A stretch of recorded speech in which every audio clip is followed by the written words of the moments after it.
Yo, Felix, bro. Yo, good morning. Good night, good evening, whatever. Yeah, we on MZK Worldwide right now. I got Felix Radikal Forze in the building. You know, Yo. we got a lot of people in the building. We got Asia One. What's up? We got everybody. Rossi, Flolo is in the house. Miss Little. No doubt, we got a lot of people on right now.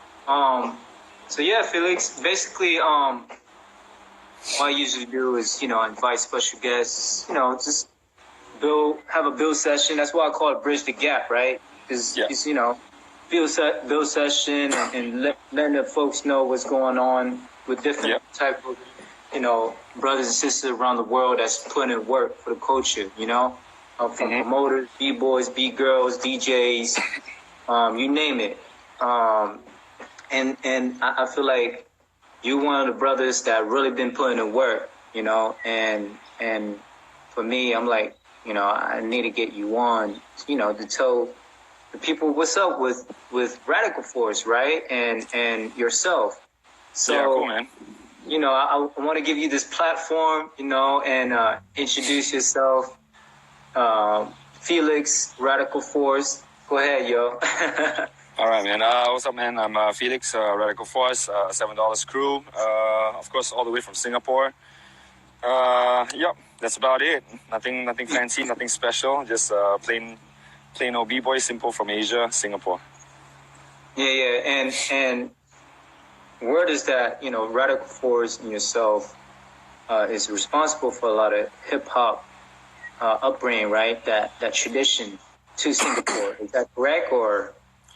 Well, I mean, in the 80s, there were already other b-boys before us. But in the second wave of hip-hop and breaking in the mid-90s, late 90s, we were the ones who kind of helped, I guess, to spread the love. So that was maybe 98 when we kind of started the crew. I'm not first generation, I'm second generation Radikal Forze. Right. So I kind of was entrusted with the crew at about 2001. And then ever since then we were just repping the crew and repping breaking a lot in this region, and and somehow or other after 21 years we're still around. It's been good. Yeah. So how do you get involved with the first generation? How do you meet up with them? Well, I mean, in 98, breaking was just kind of getting back into the mainstream in Singapore. I mean, most of us who were involved in breaking at that point of time either watched it from skate videos or music videos like Run DMC and stuff like that, that's how I kind of got involved. We got to know a lot of the older guys just by being at this shopping mall called Far East Plaza in Singapore.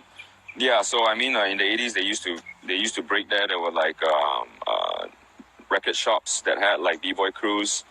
Nice. So in Singapore the DJs carried on, and after that, when breaking started to be a bit more mainstream in Singapore, a lot of the youngsters like myself and all the neighborhood kids started picking it up. A lot of the people in the skate scene started picking it up. Nice. And yeah. So how many were there from the first generation? Is it a big crew or just a small little clique? There were probably about, I mean, the first generation, I can't remember offhand, I got to count. It's probably around eight or nine of them. Okay. They're mostly in their late 40s now. One of our crew leader, RF1, Elton, is 49 this year. Wow. That's official, bro. Yeah, wow. So he's still rocking it. He's a DJ, but he's a house DJ, so he still rocks parties and stuff. I mean, he can still do nutcrackers and stuff, but not as sharp as when I first saw him. But he still got it. Right. So how big is the crew now? The crew now, there's 26 of us. Oh, 6? 26. Oh, 26. Woo! Yeah. That's a big squad. I mean, including some of the first gen. I mean, they don't actively break, but they still come out and hang out and like support the crew. All the way to the local boys, some of the boys in Korea, some of the boys in UK and Canada. Nice. So who were you like? Who were your rivals coming up? Rivals? Yeah, like rivals. I don't know. I mean, rivals. I don't really see any rivals. Yeah, like so there was like so you guys were like the main crews only. Then there was no other crews that whenever you see them back then battling.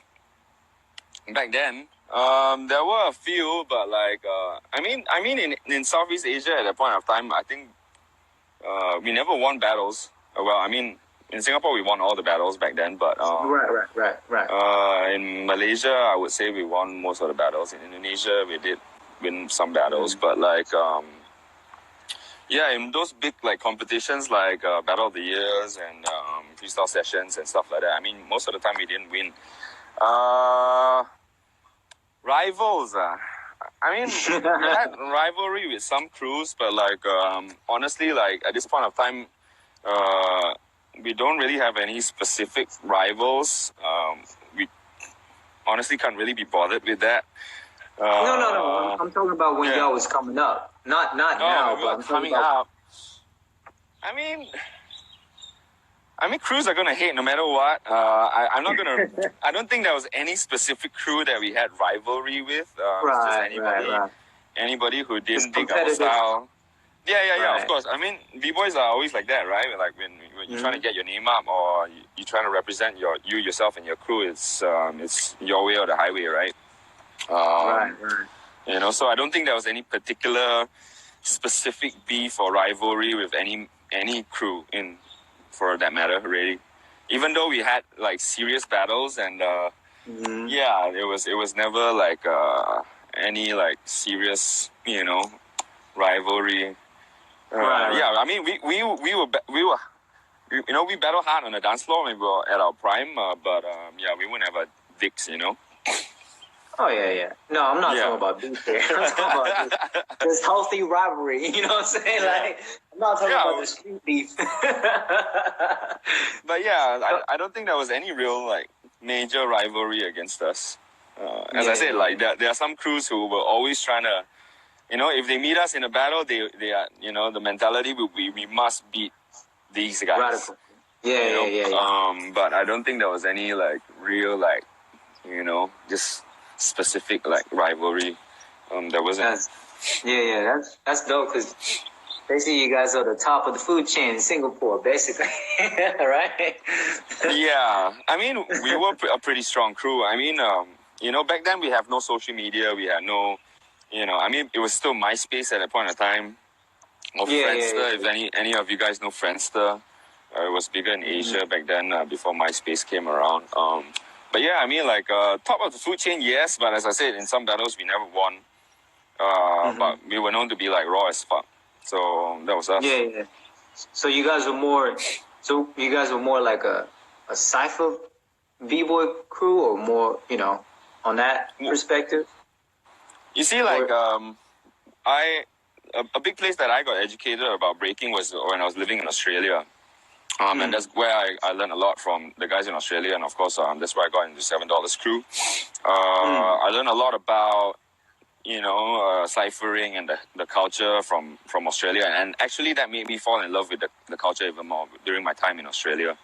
All my boys over there, like Rush, Red, you know, so many other people over there, you know, that inspired me to want to take breaking, the stuff that I learned from breaking in Australia. And because of Australia, I went to New York, and LA and New York, and, you know, wanted to find out more about the culture, right? And after I learned more about that, I wanted to bring it back to Singapore and around Southeast Asia, and kind of like educate as much as possible on what I learned, you know, even though I wasn't like top dog or the most knowledgeable guy who came from certain like you know, backgrounds, who, you know, learned from certain masters in the game. I just came back and taught whatever I knew and spread whatever I knew in the most positive way that I could, which wasn't always the nicest approach. Ciphers aren't always all smileys and stuff, right? Right. And yeah, me and my crew basically just went out and represent. We are kind of like, you can consider us cypher b-boys, but I mean, at the end of the day, I think we are a good balance between being on the ciphers and being on the big stage, depending on who you're looking at in the crew. Yeah. You have that balance, right? You're able to battle real raw on the cypher, but then you can still bring that energy on the stage level. Yeah. And that's we weren't fantastic on the stage. We didn't have like 15 air flares and we're not a power move kind of guy, but we had our dudes who could do it. It's just that they don't really like just doing it. Right. Yeah, like Bad Boy and Sunshine, those guys can execute almost every power move in a book. They're not. They don't brand themselves as power hits. They don't like being called power hits. They're just b-boys. Yeah, this is b-boys. Yeah, we shouldn't even separate, right? It's either you're b-boy or you're not. Yeah, I mean, at the end of the day, I think labels are good. Just to have a little bit of clarity on certain mindsets towards the dance. That's this culture and this dance is sometimes very contradicting in terms of mindset. I guess if everybody can just accept and find some common ground, that would be cool. Yeah, I agree with you, bro. And what year was this when you went to New York? I went to New York in 2005 for Rocksteady's, I think, 28th or 38th anniversary. Yeah, that was dope. my Mecca trip. Yeah, that was pretty cool. And then after that, you came back and just. So when did you start? You and your crew members start Radikal Forze Jam? How are you doing it today? We started Radikal Forze Jam in 2008. That was our 10th year anniversary because our crew kind of began in 98. That was in 2008. But before that, we were doing this other event called Floor Skills, which I was helping another friend organize. And in 2008, he decided to stop his events. And in 2008 was our 10th year anniversary. So I was like, all right, if that event's going to stop, then I'm going to kind of carry on and do a b-boy event and just do a crew anniversary because 10 years was, I think, something worth celebrating. We had a couple of friends who were, locally and overseas who were down to come and hang and chill, and just battle and have fun. And that's what we did. It was just a gathering of 250 friends, and some of the local young boys, next gen young boys who are now the leaders in the scene. Yeah. So most people don't know about Radikal Forze anniversary jam, right? And so not in US. Yeah, right. In the US, that's what I'm saying. Because I feel like we're on a US time right now, and not a lot of. That's what I'm trying to tell people. You guys should go to Radikal Forze anniversary. It's one of the best, considered one of the best jam. Right? It's not just an event; it's a jam in Asia. Right? So can you give us the detail on Radikal Forze anniversary in March? The details. Just a little bit. A little summary, the dates and stuff. Oh, okay. The event is going to be from the 14th of March to the 17th of March, Singapore time and date. It's technically it's a 3-day festival. Technically it's a 9-day festival. But I shall not get too much into that. Actually, it starts off with showcase competitions, and then we have a dance camp for 6 days, and then it overlaps into the main battle event, which is the main RF Jam, which happens across 3 or 4 days. We've got in terms of the camp, we've got 60 dance workshops, including breaking, all styles, open styles, to choreography right now. And of course, we've got a whole slew of different kinds of 7-inch smokes. We've got the adult categories for b-boys, open styles, the junior categories for open styles and b-boys, and stuff like that. On the second day, we have 4v4 b-boy and 3v3 open styles. And on the last day, it's just 2v2 for both categories, and a whole lot of fun on the beach. Yeah, so it's like a beach party, right? Yeah, as I said, like, this event kind of started off like as a holiday getaway for all the homies to get together and have fun, and just like kick it, right, and do what we love to do, and of course see who is up and coming in the region, and just have a good time, and it just kind of like grew. It just started out really just as a b-boy thing. And then a couple of years into it, we added on having like parties and clubs every night. And then we added the open styles, just to bring in a little bit of a different flavor. And of course, some girls. There's no b-boys there's no b-girls, much girls in the b-boy scene. There are b-girls. Right. Yeah. And also, like, at that point of time, Singapore's dance industry was, kind of like growing. So we kind of like decided it was good to get the b-boy scene and the open style scene to kind of like see what each other are doing, to kind of like appreciate and, just cross mingle, cross mix, and cross collaborate, cause some potential for cross collaboration. And about 4 years ago, we started adding in the choreography scene, I run a dance studio too for almost 10 years now, so having choreography in there was something that I've always wanted to do as well, just to kind of like get everybody to see, from all different scenes, to kind of like get together in one space to kind of like see what everybody is doing and learn to hopefully appreciate and not just hate for hate's sake. Create more opportunities for ourselves as dancers, b-boys, b-girls, and people involved in hip-hop culture, and just create a bigger pool and a bigger means for appreciation towards each other's arts forms. Wow, that's official, bro. You're holding it down. You and your crew holding it down out there. Yeah. So basically, how is hip hop in Singapore?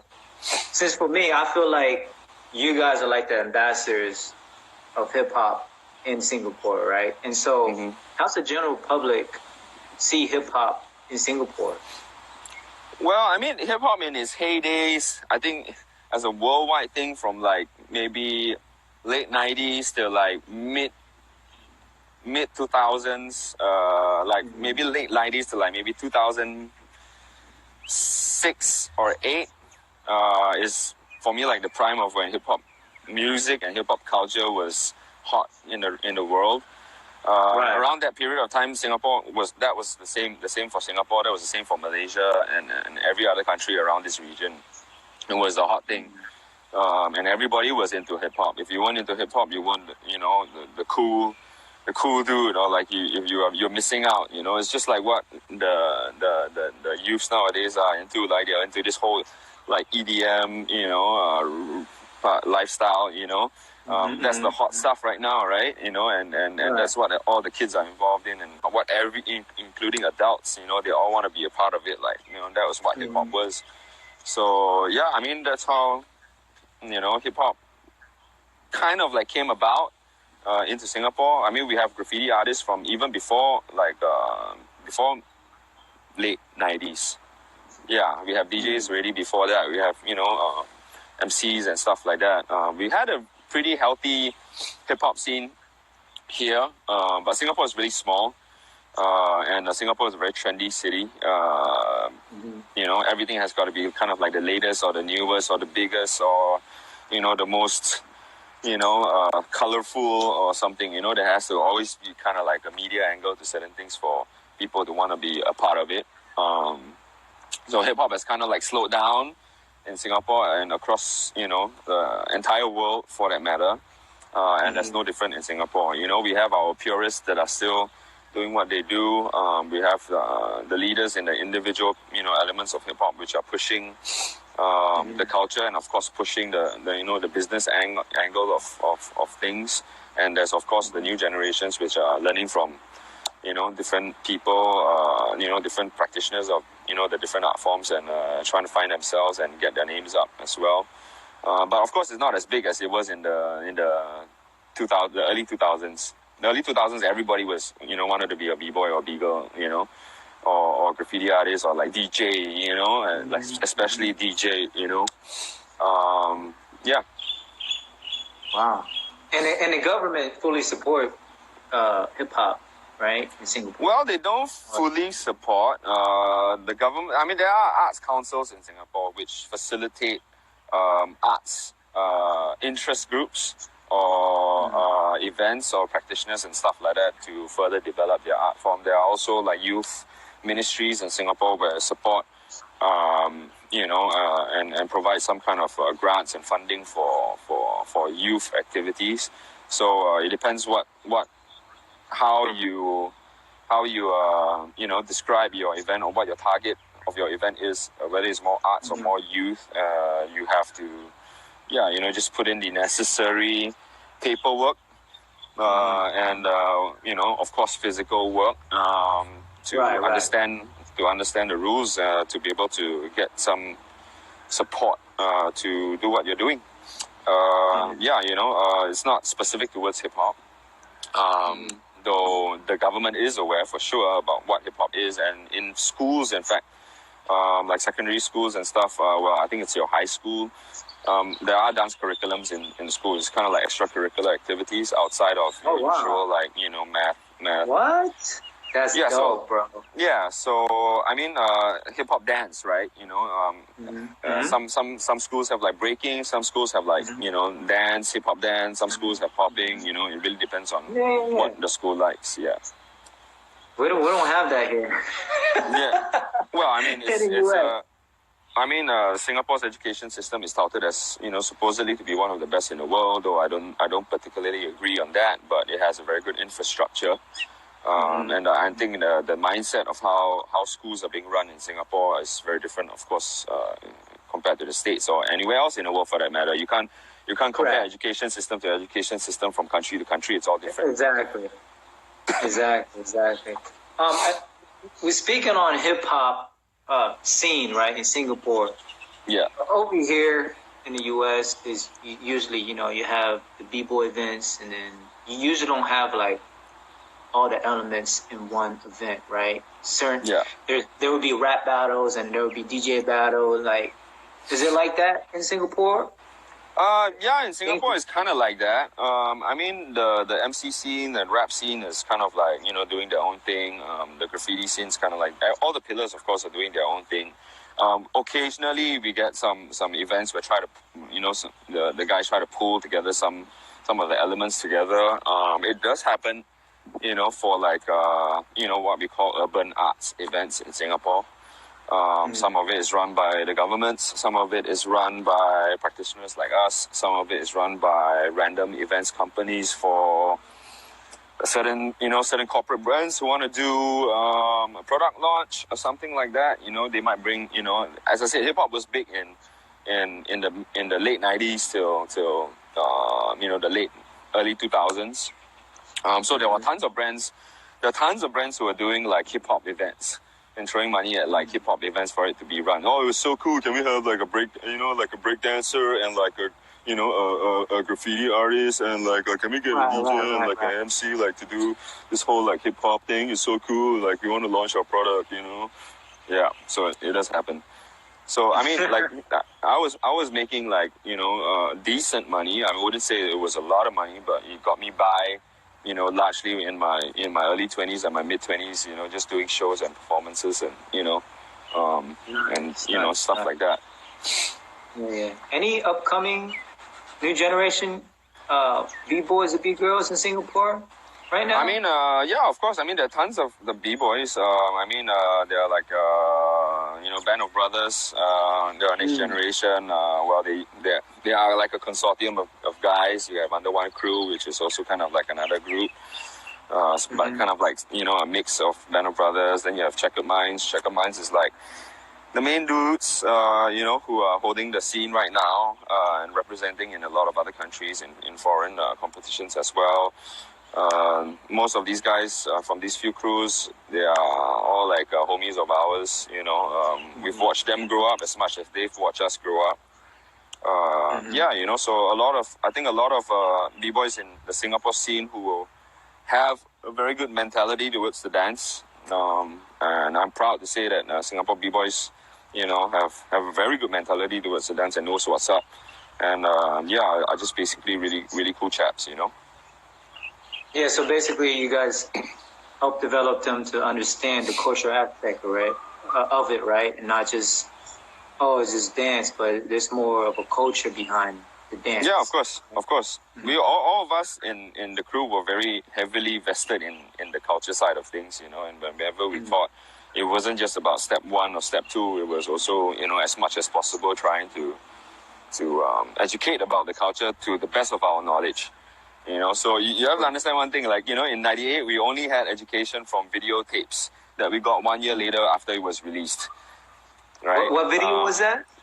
I mean, we had like Battle of the Year 1999 when it was 2000. We had Battle, you know, 2000 when it was like 2001. You know, we had like Mighty 4. We had, you know, what was Pose Video, Slugs, the banana something. Yeah, banana slugs. You know, we had fucking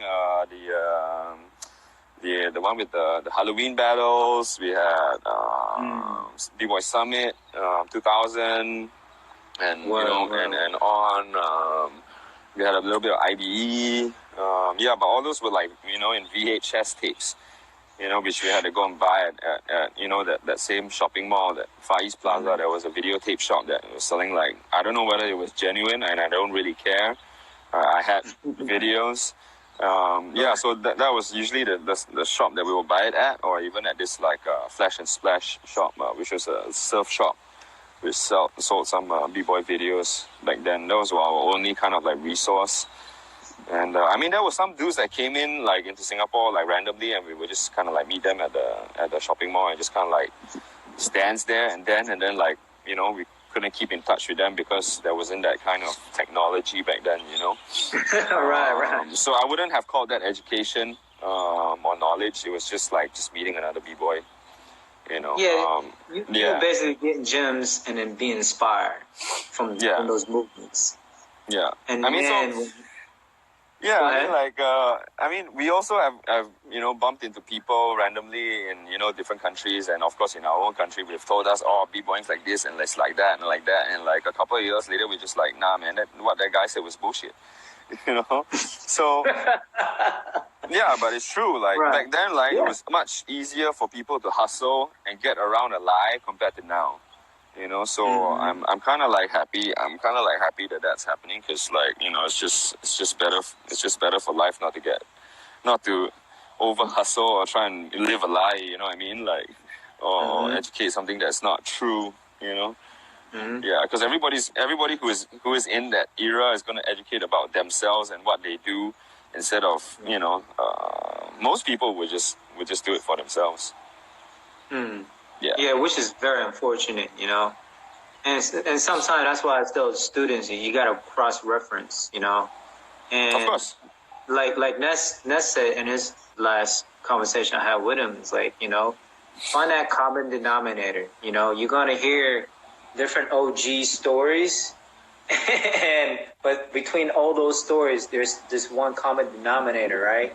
Yeah, of course. That's the same throughout the stories, and that's the truth, right? Everybody else, that's their own, you know, little journey, whatever. But in every story, there's that common denominator. Just like, you know, when I hear OG all the time, like, you know, Breakin started in 72, 73, 74, and then 75. You know, it's like, okay, which one is it, right? Yeah. But then then the common denominator would be, well, Breakin started in 70. You know, like all those stories, there's you got to be smart as a student of a culture and understand there's that common denominator, you know?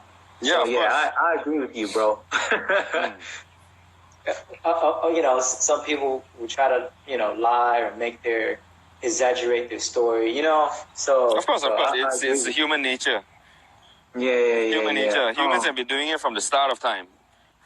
Yeah.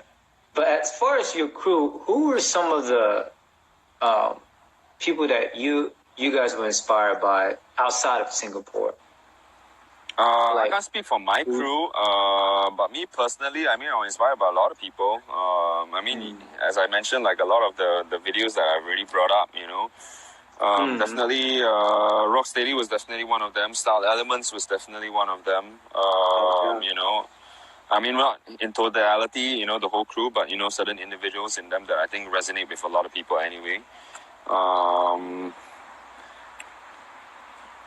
Yeah, Rocksteady, Style Elements, Renegades. Basically, a lot of 90s crews during that time. Skill Methods, Boogie Brats. Shouts to everybody. I mean, a lot of people. I mean, like, back then, we had no idea on what... When we first started, there was no such thing as, like, we had idea of what was a cypher or what was the competition or what was etiquette of conduct of breaking. For us, we were just watching videos, and whatever that we thought was cool was cool.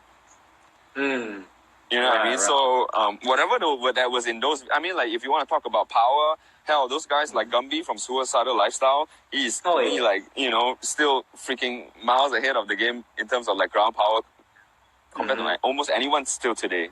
You know, in terms of stamina and you know, the level of execution he was doing it at. There's so many people. So, I mean, a lot of the videos like from IBE, you know, the early IBEs where the floor was blue, I can't remember. Rock Force versus the Family. Yeah, that one. Yeah. You know, Rock Force was another inspiration, you know, for sure. Like, you know, Ivan, you know, Iron Monkey, even like Havoc Coral. So many of these crews, all these videos, you know, B-Boy Summit, the one where they had like two colors, blue and red. I think that was 2001. B-Boy Summit 2001. That was when K-Mel and Negus call out like Flowmaster and Ivan and them. No, that was Summit 99. We had that. We had that too. We had that too. That was that was like Wicked and versus Wicked too, right? If I'm not wrong. That was Summit 99. So, yeah, I mean, Wicked was a big inspiration in terms of like for me personally, in terms of like the footwork tip and you know the freezes and like you know just his style. Renegade Wicked, right? Yeah, of course. I mean, the other Wicked also had like incredible like you know elbow halos, you know, power style. Like, you know, like crazy like CCs and stuff like that. You know, and stuff, you know. So, I mean, all those videos were our main inspirations. You know, we had Ken Swift's videos too. You know, we had Storm's videos too. Storm was a major inspiration to us. Ken Swift is... Yeah. We all had him, right? Storm and Poe were actually very early mentors of our crew. I mean, we met them, you know, in like... 2006-ish onwards. And actually Storm and Poe actually did a lot, you know, in terms of like, you know, teaching our crew stuff. I mean, we spent a lot of time together. Like, you know, we did some shows for the German Institute in Singapore with Storm, like, you know, a couple of years ago, like more than 10 years ago. You know, so we had a lot of inspirations. I mean, we were your typical B-boys just looking at videos, looking at what was cool and taking it and making it ours. Word. And that's how culture spread, right? Of course. I mean, everybody starts from copying first. If there's any people who told you that they were not taught or they were not copying apart from our OGs who, you know, created the dance, then you're lying. Everybody starts copying first or being taught a certain way, you know. Of course. And you still got those videotapes? Yeah, we might, you know. Actually, I have all the videotapes that I've ever bought that were breaking related since the first day I bought videotapes. I've got maybe like 20 or 30 of it. Right. Yeah, I've got some random tribal. I've even got like Crumb's tribal video or something like that. I've got a couple of the Japanese dudes, you know, videos as well. Yeah, some old, like, you know, like 2001, 1999-ish, you know, Japan B-boy pop, you know, kind of like videos. Yeah. So how did hip-hop help you in your life? Like did it, you know, because, you know, you hear a lot, like hip-hop saved my life, etc. Yeah. Can you tell us, like, how did hip-hop affect your life in a positive way? I mean, hip-hop to me, when I first started, it was just a fun thing to do, right? And then when I started getting more involved and, I started knowing more people in the scene from, of course, the different elements, I started actually loving what I was doing even more. And it, of course, helped that I was kind of like good at it. It helped me to, I was an angry dude all the time. All my crew and all my crew, we are all angry dudes. We are when we were younger, I mean, if you want to say like we're ghetto in our own context. Ghetto is a matter of context depending on where you're from, right? So yeah, we were pretty ghetto dudes. I mean, I have an education. I'm not super ghetto. I'm an educated ghetto dude. All right. Yeah. Scholar. There's nothing wrong with that. So hip hop basically helped me to express a lot of my anger on the dance floor and keep me out of trouble for a very long time until I got into trouble with the law because of my anger. Right?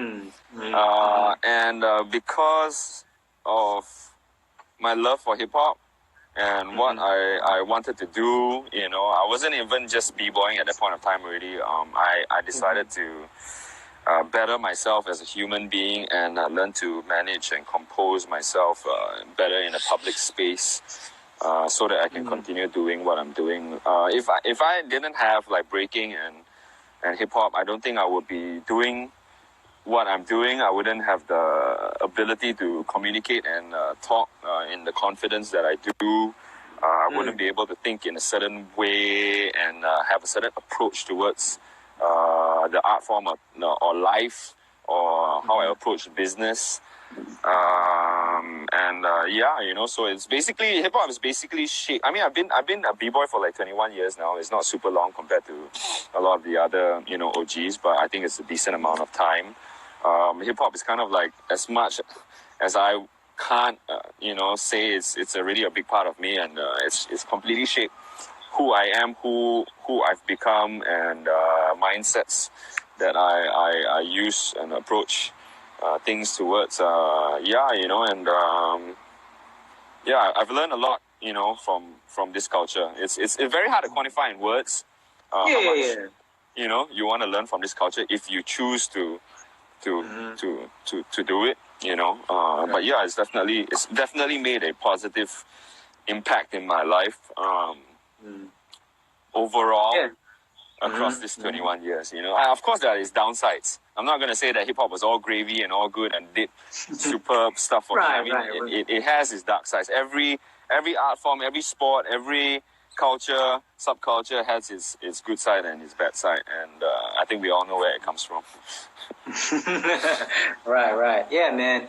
I appreciate, you sharing that with us, and I can say the same, hip hop helped me, with my anger issues as well, before I was very this, that, and the third, but being part of hip hop culture and learning the principles, love, peace, peace, love, union, having fun, and, all those great principles, it kind of like made me step back, like, wait, I should be building with people. I should be sharing with people instead of always on that tribal mentality, right? Like that crab bucket mentality, Yeah.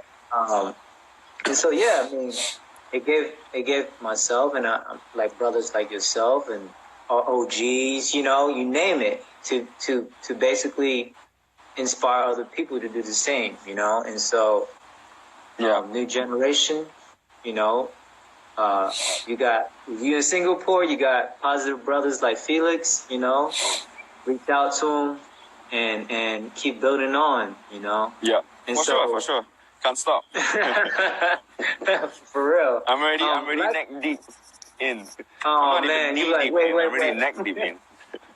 Well, not just Felix, his crew, right? Radikal Forze. And so basically, with that being said, I know you got a time constraint and all that. Last but not least, I know Singapore right now, you got a Radikal Forze Jam. Is that the biggest thing going on for for Singapore hip hop, or are there like other? I think that is, if you are talking about the hip hop that I know. Yeah, hip hop culture, like, you know. If you are talking about the hip hop culture, I know. Oh, Sunshine's online. What up?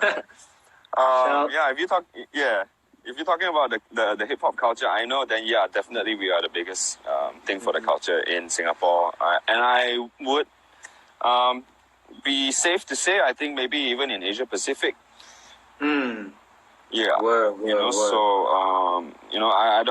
a humble dude. I don't like to flex too much, but I think in this instance, we can proudly say, in a humble way, that I think we are possibly, the ones who are heading the Asia Pacific scene right now. Yeah. By the way, shout to everybody that joined. I see Sunshine. Kid Sunshine. What's up? Kid, Kid's a Malaysian brother. Felix Radikal Forze, big respect, dude. I know, time constraints, so, you gotta go do your thing. But one last question. How do you feel like if breaking came to get into the Olympics, would it change Singapore?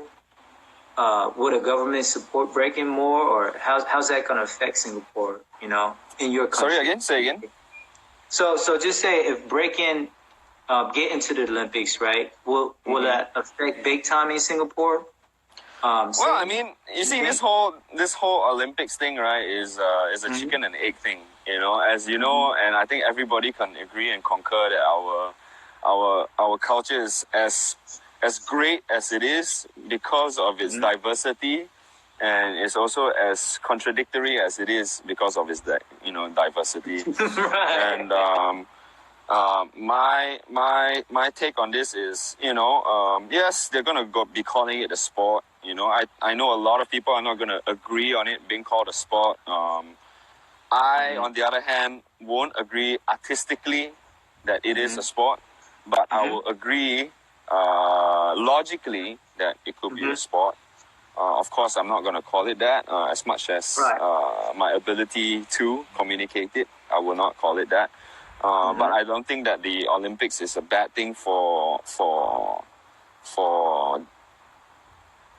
the whole industry and the whole community and the culture as a whole.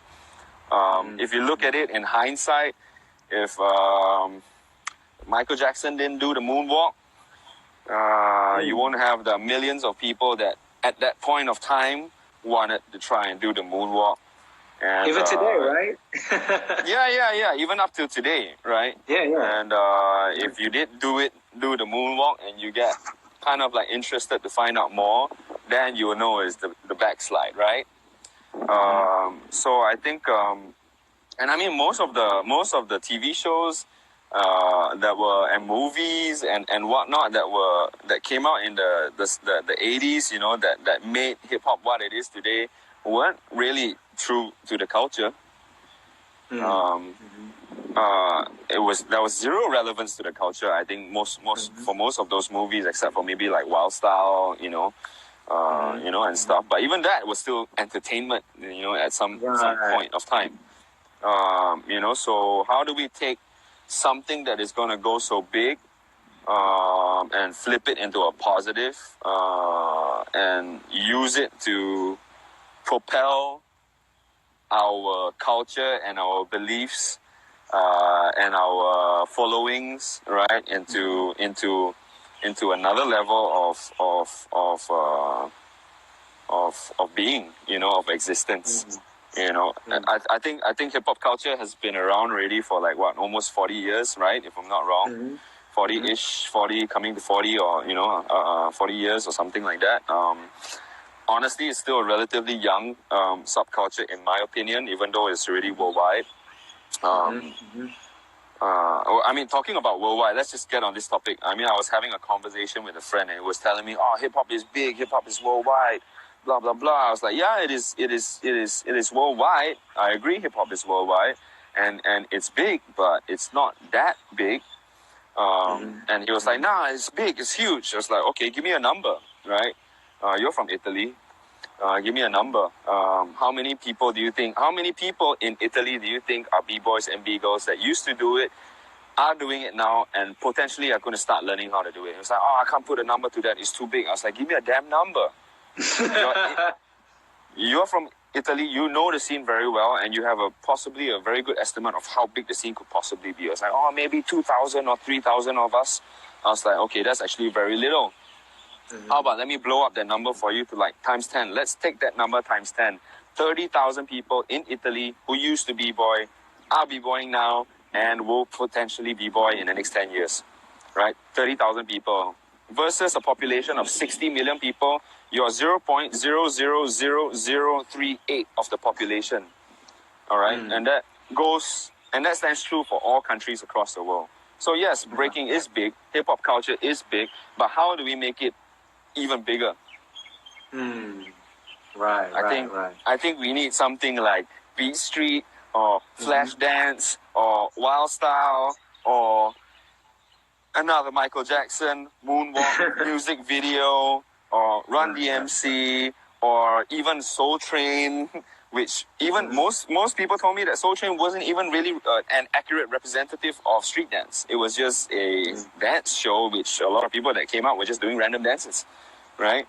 Of course, they were legit, like, locking and disco moves, but, a lot of it was just a variety show. It had nothing to do with hip-hop culture, if I'm not wrong, at that point in time.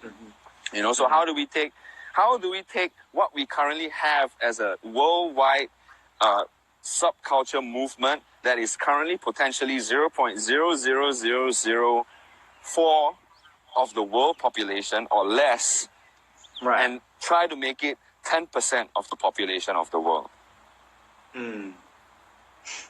That is what I look at for the Olympics. And that's why I think the Olympics is not a lose to the culture, it is a win to the culture, and it depends on the stakeholders who participate in providing information to the people who are trying to organize these events to communicate the right things. Of course, it's not going to be completely factually correct because it's going to be in a sports arena, right? And their focus will be on sports excellency rather than educating about history and culture. But I believe if the right stakeholders get involved, there are already a lot of good people who are involved. There's Crazy Legs, there's Storm, there's all these other dudes, right, who are judging and developing judging systems as best as they can, to facilitate the infrastructure of things to move forward, and to grow these things, just like how Michael Jackson helped many people start popping, even though they didn't know they were popping.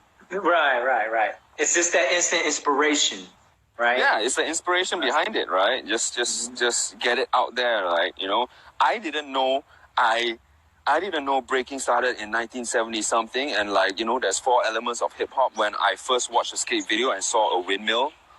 Right. I first saw breaking in a skate video, not through any hip-hop documentary or movie or blah, blah, blah. My first experience with hip-hop was watching a freaking skate video that was called Making Dreams Reality by Billy Bell, who had Ivan doing windmills and munch mills in the video. That was my first breaking experience. Word. Right. So if there wasn't that skate video, I wouldn't be in breaking. I wouldn't be in hip-hop. So if there was Olympics, there possibly would be a billion people out there who would have that thought, I want to be a break dancer. And one day, they will find out, it's called b-boying. But if we don't do the Olympics, all's gravy too. Right, exactly. Too. Everything we want to keep doing what we're doing, right? Yeah, everything's going to keep doing, everybody who's doing whatever the hell we are doing are still going to continue doing what we're doing. We're not going to stop. Of course. But if the Olympic happens and a billion people around the world happen to want to take it up, it is our responsibility as a culture, right, to go and educate them. I mean, I the one thing I don't like about hip-hop culture is people just hate for hate's sake. Yeah, sometimes, bro. I feel you. And I understand. That's the norm. Yeah. But like, I think the one thing that I have to say to the hip hop community is I think hip hop started from the ghetto, right? Hip hop started from you know, a lot of things that a lot of people who started it are not proud of doing, and they wanted to get out of that, right? And getting out of that is also, you know, maturing in your mind, right? And learning how to be educated about things, right? So, you know, if you started from the ghetto and you're still in the ghetto and you're doing hip-hop for like 10, 15 years, something is wrong, my friend. You know? Yeah. You're supposed to grow, right? If you are doing hip-hop and it's like hip-hop has saved your life and it's something that you take with much love and you don't want to spread it to the world, but if you started ghetto and you're doing it for 10, 15, 20 years and you still ghetto, something is wrong. It's not really helping your life. And how are you influencing the people around you? You know what I mean? You know? I think we all have to like get up, and, you know? Yeah, you know, like how the graph artist got to freaking, you know, climb buildings and stuff to get up, right? You know, we got to get up in the mental sense. Yeah, right. We got to be able to have a sword fight with our words and our minds with people who don't understand us, to make them understand, or to use opportunities like that to be able to propel what we are doing onto another level and still have creative control of what we're doing. At the end of the day, as I said, no matter what, freestyle session is not going away, you know. Battle of the Year is not going away. It's been running. All these events have been running for freaking 20 over years. UDEF's not going away. B-Boy Classics is not going away. Taipei B-Boy City is not going away. You know, whatever, you know, anniversary jams, Rocksteady anniversary jam is not going away. It's still going on, you know, for about, you know, how many years now, right? My jam's not going away anytime soon. The guys from Australia, they're still throwing jams, you know. In Japan, they're still throwing jams. It's not going to go away. It's going to have our raw, real, you know, events. It's just that, you know, we have a big marketing tool right now called the Olympics, who would possibly influence 1 billion people around the world, and maybe 10,000 people in your country that might potentially come to your event if you advertise it properly, you know. So it is, I find it a win. And if or not, whether or not the Olympics includes breaking or not, the government here in Singapore is already kind of supportive of dance in general and the arts. So you can't compare what we have here in Singapore versus what you have in the States. I think there's practically no arts funding in the States from the government. If you talk about guys like, you know, Flomo, right? They have a lot of government support, you know, because in Finland, art support is there. You know, when you talk about the boys in Australia, in Melbourne, you know, the guys from the Cows, Fresh Socks, you know, some of them are doing events with the city council. You know, there is arts funding. You know, so it varies from different country to different country. Some countries have mafia backing. Some countries have government funding. Some countries have got good connections with certain people who are willing to fund them. Some UDEF has silverback. You know, there are people out there who are willing to invest in our culture and to help our culture grow. But you have to be able to speak on their level and understand what they're saying to be able to grow it together and to work together, because that's what helps things grow. Collaboration